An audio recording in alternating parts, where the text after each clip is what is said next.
Especially the young people. What if I could, if I had the authority to do it, what if I could offer you and say, look, we're not doing such a good job in government these days. We make promises and we don't know about the future.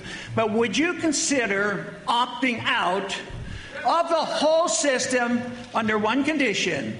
You pay 10% of your income, but you take care of yourself. Don't ask the government for anything. There he goes, fighting the fight at 40 past the hour. Joining us now from Texas, Republican congressman from that state and winner of the CPAC straw poll for the second straight year, Representative Ron Paul. And also with us in New York, editorial writer for the Washington Post and MSNBC contributor Jonathan Capehart. Jonathan Capehart, of course, finished in the top 5. Right. CPAC voting, because you didn't know I was a conservative. No, what a great pairing. Let's go to Congressman Ron Paul first. And I want to talk about CPAC and congratulations on the victory, but let's talk about the order of business in importance. And I know you'll agree with me that most important is the fact that other than your son Rand Paul and Paul Ryan on good days and a few others, nobody in Washington is yet talking seriously about cutting spending, about Pentagon spending, entitlement spending, Social Security, Medicare, Medicaid. Congressman, what's it going to take for Washington to get serious?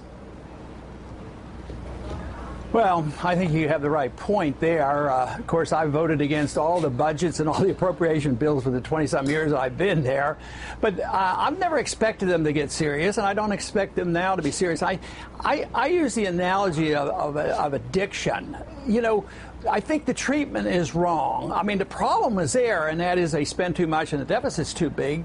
But they're treating this alcoholism like we're going to taper off. I think what we're going to do is have you gradually reduce the amount of drinking that you're going to do each day. And everybody knows that doesn't work. It doesn't work in politics either. You can't nibble away and say, well, we're going to cut a little food stamps here, a little Social Security here, a little foreign aid here.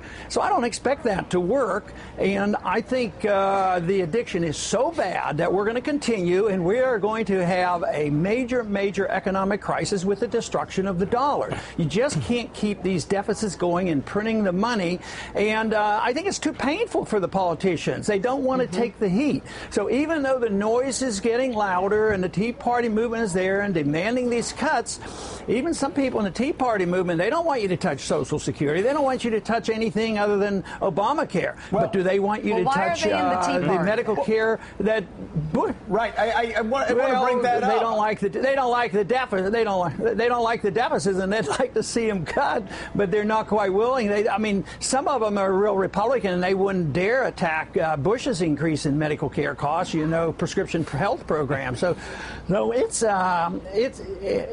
they treat the symptoms and they don't look at it philosophically and knowing that we have to deal with the role of government, and that's a much bigger, broader problem. And that's why I think the young people are willing to look at it. The people I'm talking to are willing to look at the whole philosophy of it. Well, one of the things that surprised me looking at the coverage of CPAC this weekend, we had your son on last week, and he's one of the only people that's actually out there that has the guts to tell the truth. You raised him well about the deficit, about entitlement programs, about cuts in Pentagon spending.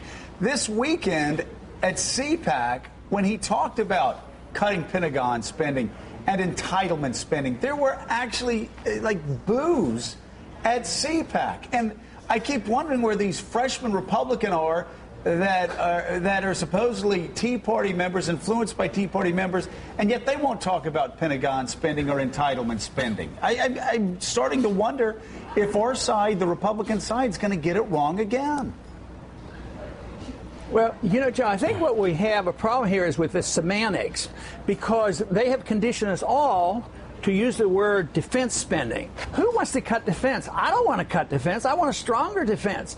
But they equate defense spending with militarism. I want to cut the militarism, the military-industrial complex, the interventionism, the stuff that hurts us, that makes us more vulnerable. So if we separate defense from militarism, maybe more people would be willing to accept it. But who wants to be on record for saying, oh, I just voted against the defense budget? But if you said, oh, I just voted against militarism and for support support for people like Mubarak, you know, the people who we've supported, the dictators around the world, people say, hey, why do we do those kind of things? Oh, it's in national defense. So I think it's a perception and a semantics problem that we have to try to re-educate the people to understand what we're talking about. Aren't we at a moment, Joe, though, with the budget, or Mark Halperin, where both sides are sort of taking a moment to put out just a little bit and then a little bit more? I mean, isn't there some political football? The fact is they're only nibbling at 12% of the budget right now. They're not even close. This is not a serious conversation. It's embarrassing. I wonder, Congressman, what your response is to what Donald Trump said. Do you think you can be elected president? Well, you always take that risk when you put your name on the ballot. You know, you could get elected, but you know, the other thing is that's what they told me years ago. Because Joe, you've known me long enough that I've said the same things and voted this same way for many years.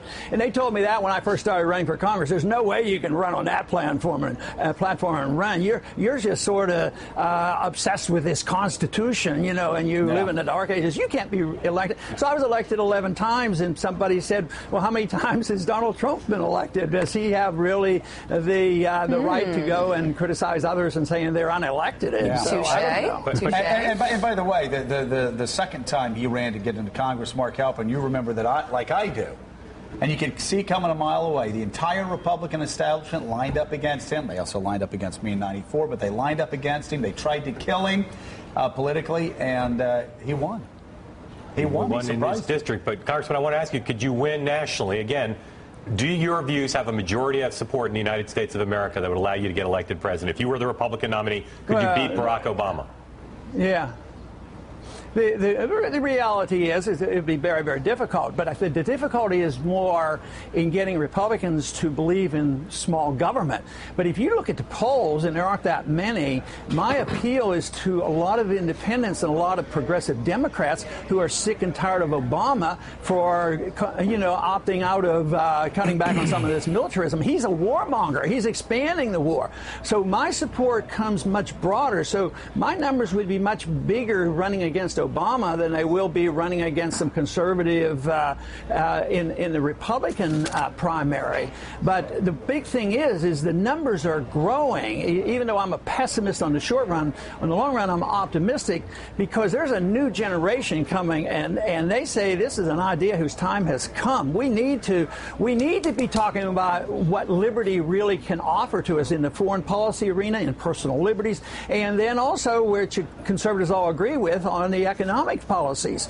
So no, I think on a broad base, and when you look at the entire population, my numbers are much better. Hey, Jonathan Capehart, you do have progressive Democrats that disappointed the president for tripling the number of troops in Afghanistan, extending that war possibly another decade. That's what his generals want to do. We spend over $2 billion a week in this war. It seems to me that this issue is an issue that could have resonance in 2012. Well, of course it can, because if the president's base, I mean, they're already upset with him over a host of issues. If they decide to sit the election out, stay home in the way the Democrats did, to use a very parochial example. You know, David Dinkins beat Giuliani here in New York in the mayor's race by 2%. When he ran for re-election, he lost by 2%, and largely because African-American voters stayed home. Yeah. So the president runs the risk of alienating progressive voters to the point where they just decide, you know what, he's disappointed me so much I don't even want to go out and vote. Isn't it fascinating the way Afghanistan just never comes up, really, yes. all in any of the conversations? Yes. And you know, because when we're talking about cutting the defense budget as well, does that mean we're going to continue with the wars, but that the soldiers themselves are going to have lousy equipment and lousy backup? It seems to me that, you know, if we're going to cut budget, we better also get out of Afghanistan. Well, Ron Paul, that is, we had a report this past week. Petraeus has a long-term strategy to stay in Afghanistan. This president, you know, first he was going to be out in 11, then it was 14. We're going to be there a long time. Yeah, it's foolhardy. That's going to be part of the reason the empire will come down.